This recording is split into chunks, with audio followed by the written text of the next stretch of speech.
Hello, my name is Mike Falzone. I would like to tell you about the best parts of the worst jobs I've ever had in my life. Let's go in order. 1, busboy for La Cocina Kitchen and Restaurant and Kitchen in Milford, Connecticut. I was in high school. This was my first job. They would cook us dinner every night, family-style dinner.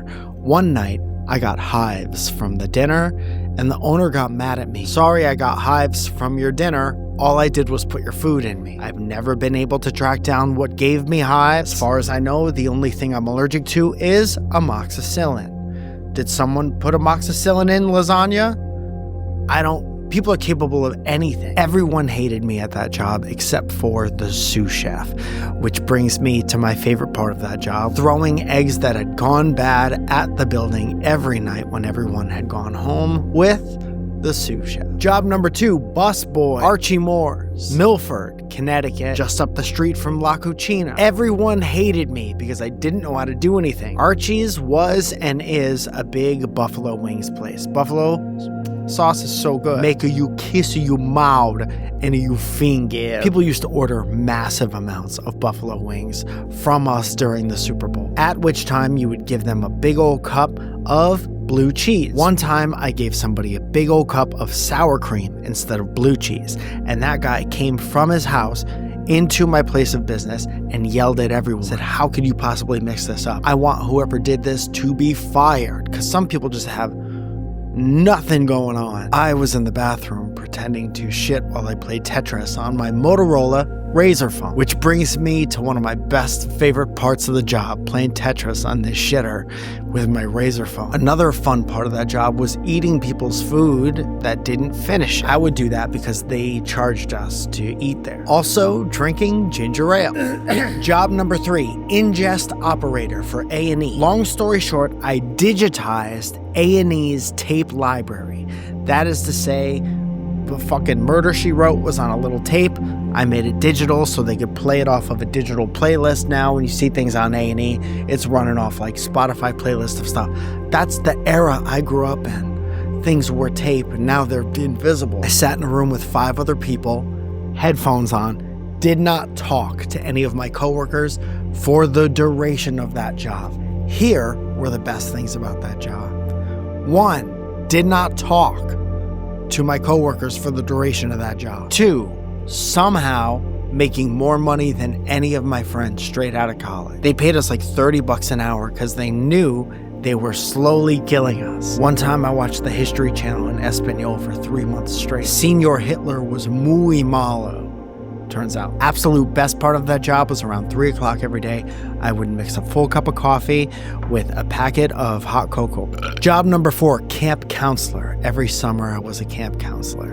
And man, was that almost fun sometimes. Not only was I able to get yelled at by my boss, who was always a year or 2 younger than me, but I got to yell at rich people's kids and play the original dodgeball, the one with the balls that hurt. If your kid was mouthing off during the day, he got boomed every afternoon. I made some kids dizzy forever. Also, there were a couple times where we just left kids at a water park.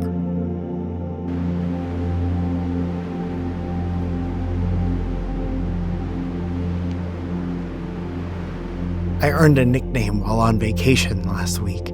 It was Pancake Guy. We were at breakfast. I ordered regular breakfast, eggs, potatoes, bacon, well done.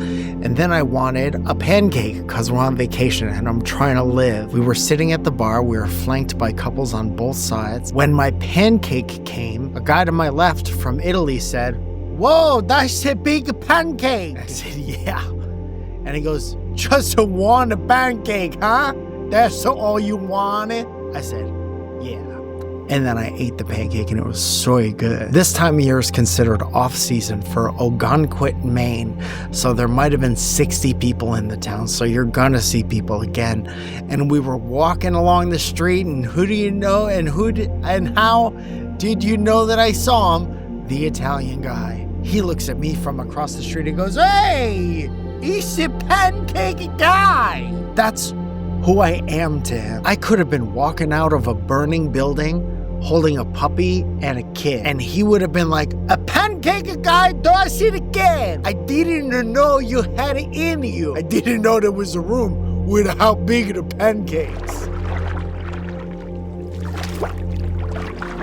I travel a lot. I rent a lot of cars. Every single time I rent a car, I click the option to do something like a Corolla, because Corollas are very reliable. And then I get to the car rental place and they give me a car I have never heard of before. Welcome to Budget Rent-A-Car. As you requested, here's your 2004 Honda Torso. Here are other fake reliable car names that I made up last night while I was writing this. 1998 Mitsubishi Husband. Sir, per your request, here is your 2021 N95 Mass. All right, ma'am, thank you for buying the insurance. I see you'll be traveling with your family. It's important to have a 93 Ford grandparents' house at Christmas.